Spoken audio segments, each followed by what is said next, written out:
हम लोग पढ़ रहे हैं class 12 geography human geography chapter number first. Already हमने कुछ टॉपिक्स कवर कर लिए अपने प्रीवियस वीडियोस में। Kindly watch this videos for these topics. Today will start our next topic that is humanization of nature. आज हम नया टॉपिक स्टार्ट कर रहे हैं। ये एक सोर्स है, बॉक्स में है, एनसीईआरटी बुक से हम अपने पूरा प्रिपरेशन कर रहे हैं। Okay, let's begin. Humanisation of nature के बारे में आज हम पढ़ेंगे। Winters in the town of Trondheim means fierce winds and heavy snow. जो विंटर, जो सर्दियाँ थी, ट्रोंडियम एक टाउन लगा लो, एक ट्रोंडियम टाउन की जो सर्दियाँ थी वो बिल्कुल, फियर्स का मतलब है भयानक, भयानक हवाएं चलती थी वहाँ सर्दियों में और बहुत ज़्यादा स्नो थी। ठीक है, बर्फ़ थी।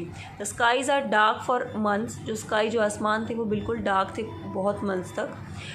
कैरी एक लेडी का नाम है, drives to work in the dark at 8 AM।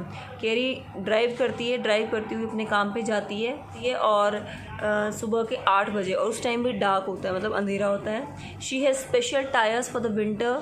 Special tyres हैं उसकी कार के विंटर्स के लिए। And keeps the headlights of the her powerful car switch on.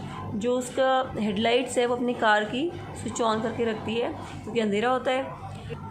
Her office is artificially heated at a comfortable 23 degree Celsius. उसका office artificially गर्म किया गया था, मतलब जो गर्म करने का हीटर होता है उससे गर्म किया गया था, जिसका टेम्परेचर था 23 degree Celsius normal. The campus of the university she works in is built under a huge glass dome. जो उसका कैंपस था यूनिवर्सिटी का जहाँ वो काम करती थी, वो एक ह्यूज ग्लास डोम, गुंबद के ग्लास से बिल्कुल गुंबद सा बना हुआ था और ग्लास का बना हुआ था। This dome keeps the snow out in winter. जो डोम है वो स्नो को बाहर रखता था विंटर्स में। Lets in the sunshine in the summers, और सनशाइन को अंदर आने देता था समर्स में। The temperature is controlled carefully. Temperature control किया जाता था carefully. And there is adequate lightning, और अच्छे से लाइटनिंग होती थी वहाँ। Even though fresh vegetables and plants don't grow in such harsh weather. और फ्रेश वेजिटेबल और प्लांट्स भी नहीं उगते थे इतने हार्श वेदर पर। Carrie keeps N orchid on her desk. उसने अपने डेस्क पे एक ऑर्चिड रखा हुआ था। And enjoys eating tropical fruits like banana and kiwi. और इन्जॉय करती है वो अपने ट्रॉपिकल फ्रूट्स खा के, बनाना और kiwi.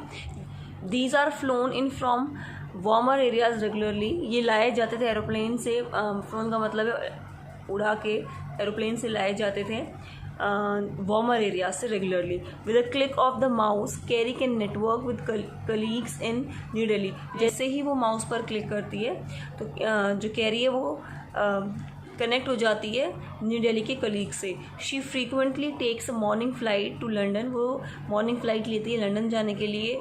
And returns in the evening, और इवनिंग में आ जाती है in time to watch her favourite television serial. ताकि जब उसका फेवरेट सीरियल आता है तब तक वो आ जाती है वापस इवनिंग में। दो carry is 58 year old. Carry 58 year old की थी। शी इज़ फिटर, वो बिल्कुल फिट थी। एंड लुक्स यंगर, और जवान लगती थी। Then many 30 years old in others part of the world. जो दूसरे वर्ल्ड के पार्ट में अलग अलग लोग रहते हैं वो 30 साल के भी बूढ़े लगते थे और 58 साल की भी बिल्कुल फिट लगती थी। ठीक है, तो ये हमने ह्यूमनाइजेशन ऑफ नेचर का सोर्स पढ़ लिया है जो बॉक्स में था। हम अपनी नेक्स्ट वीडियो में नेक्स्ट टॉपिक पढ़ेंगे। Thank you.